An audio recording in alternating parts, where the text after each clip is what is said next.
I think in that realm, credit conditions are pretty easy. And what we hear from a lot of investors and developers is that these are top tier borrowers. So there's no concern about mounting piles of leverage.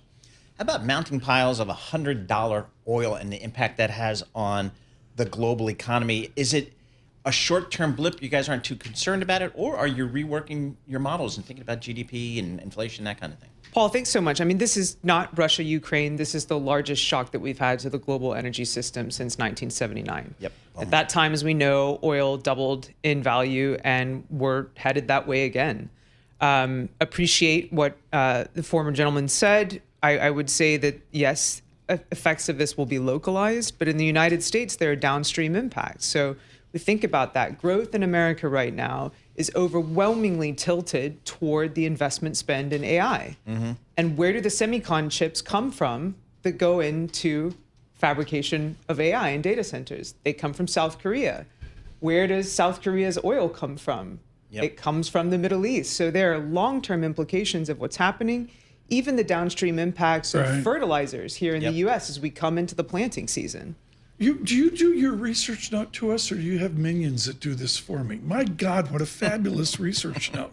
Thank you. Get that from PricewaterhouseCoopers, folks, as you can. PwC. I love your first chart about the multinationalization of American companies. We still, to this day, underplay that, don't we? Yep. So that's it. 53.6% of the revenue of the tech portion of the S&P 500 is earned overseas, which means that, again, those companies that we're all relying on in terms of prosperity in America are not immune to slowing growth overseas. Are they international stocks where I don't need to diversify internationally? I can just buy Apple because they're everywhere?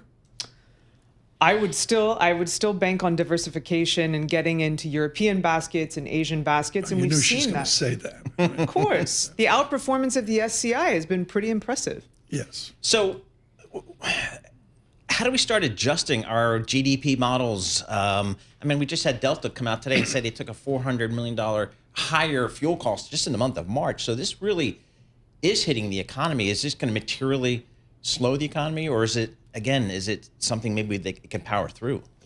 Well, it'll be interesting to see what the Fed says with its SEP coming out.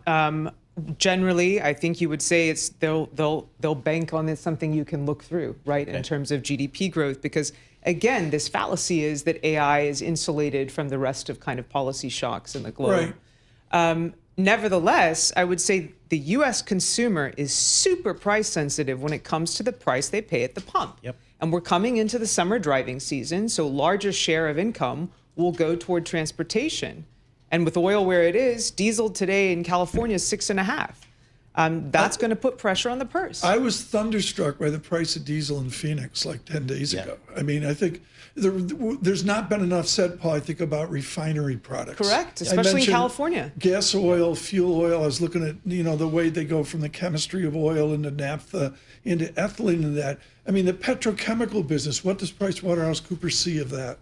Well, so it's interesting. Just thinking about some of these refined products, you have Saudi Arabia can get some of these refined products from the East Coast over to the West Coast in the Red Sea, to Jazan and to Yanbu. But that's going to be a logistical overhaul. Something that the finance minister actually prioritized prior to all of this is they would focus on logistics. And here they are. They're going to have to do that. You can get fertilizers out that way as well. But in any given year in the United States, farmers rely on 40% imports to make up urea and fertilizers. So this will be a huge... I think it's way underplayed to media. We're all looking at a gallon of gas, and I'm sorry, it's way more complicated than that. Correct. And I don't see how this is anything but a political headwind for this administration. I'm just surprised just from a political perspective, given that affordability has become a key issue. And it's massively global. It's amazing how we don't want petrochemicals in America, so they're over somewhere else where we don't have to worry about it. Alexis Crow with us, partner, chief economist at PwC. Paul Sweeney with Dr. Crow. So what do you expect?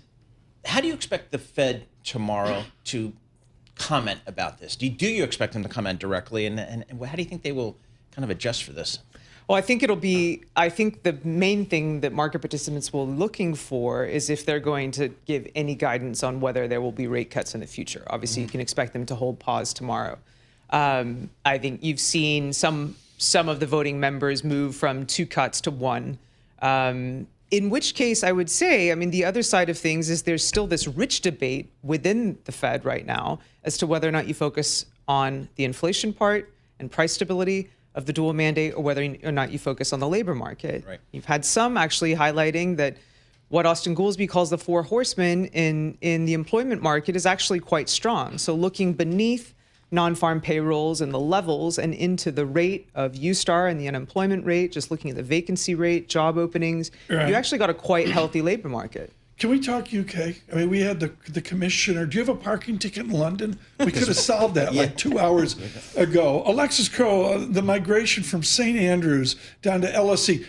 Jasmine Lee, I think it was in the Wall Street Journal like 3 days ago with an article on your St. Andrews. Yes. Are there too many ugly Americans at St. Andrews? Well, that delta has changed significantly since my days. So that chart that they put in there, the number of Americans has dramatically risen, actually. It's amazing. I mean, to say the least. Okay, so this is the phrase I'm seeing in the British press, and this is the Prime Minister. Selective realignment.